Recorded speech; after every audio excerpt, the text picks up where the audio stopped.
Hello students, this is the lecture number second of chapter 1 resources and development. मेरा नाम है Natwar Singh and I am a social science faculty for class 9th and 10th. So in today's lecture we will study about classification of resources in detail.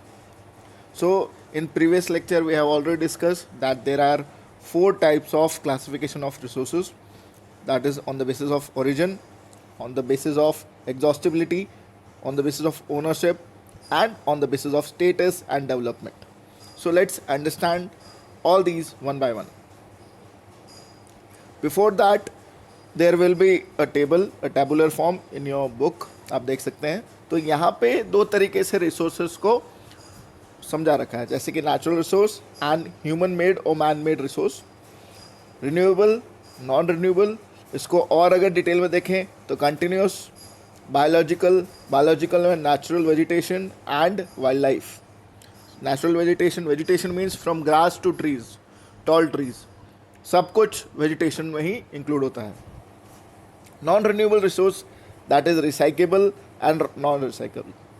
Human made और man made, structure and institution, and quantity and quality.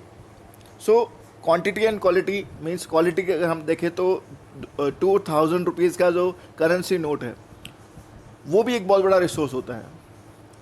Quantity मतलब bulk में, जैसे कि बहुत बड़ा bulk में आपके पास grain है तो वो भी एक रिसोर्स है, लेकिन उसको आप पूरा यूटिलाइज नहीं करेंगे. ठीक है ना, इस तरीके से. तो अभी हम थोड़ा और डिटेल में देखते हैं. फर्स्ट है on the basis of origin. So there are two types of resources. First is biotic, second is abiotic. Now biotic, no bio means life. कहीं पे भी अगर वर्ड बायो आ जाए, है ना, कहीं पे भी अगर आप वर्ड सुने bio, so bio is basically what? Bio is means life. So biosphere means जहाँ पे लाइफ सस्टेन करती हो. सिंपल है ना. एटमॉस्फेयर, लिथोस्फेयर, हाइड्रोस्फेयर, ये तीनों मिलाकर एक जोन बनाते हैं जहाँ पे लाइफ सस्टेन करती है, उसे हम बोलते हैं biosphere. So biotic is a resource that comes from plants, है ना. जैसे कि प्लांट, यहाँ पे प्लैनेट है, that is earth which gives life. यहाँ पे देखिए, which give life. For example plants, species and human beings. Abiotic which is non living, simple, which is non living. So these resources which is non living, that is water, mineral, metals, wind and solar energy.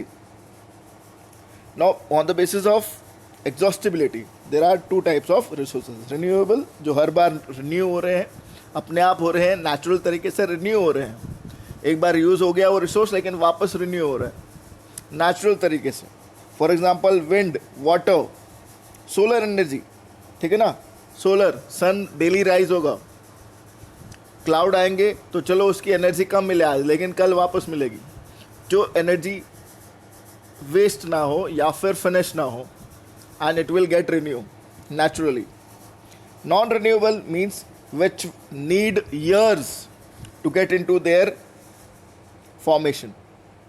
For example minerals, fossil fuels, millions of years लगते हैं वापस उनको उस state में आने में. So that is non renewable.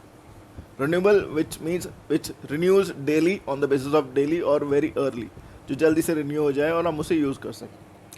Now on the basis of ownership, वो resource जो आपका खुद का है, प्राइवेट है, that is individual resource, like plot, houses, okay, which are purchase by the person. Community, जैसे कि कोई कम्युनिटी पार्क होता है, पिकनिक स्पॉट होता है, या कम्युनिटी हॉल होता है, कोई सभा भवन होता है, या कोई किसी लार्ज स्केल ऑफ ग्रुप ने कुछ एक कमोडिटी या फिर रिसोर्स ले रखा है, that is called community owned resource. Park and play ground you can say. National resource, resources which belongs to nation, that is roads, railway, electricity and many more. Forest. International resources, so resources which no individual country can utilize. Okay, for oceanic water beyond 200 kilometre, आपके देश से 200 kilometre तक का जो पानी है वो आप यूटिलाइज कर सकते हैं, वो आपके दायरे में आ गया, that is your coast line. But उसके बियॉन्ड कोई भी इंटरनेशनल शिप जाएगी क्योंकि ट्रेड तो होना ही है. ठीक है ना. So that is a international resource, every one can utilise that. Now based on development, status of development, first one is potential resource.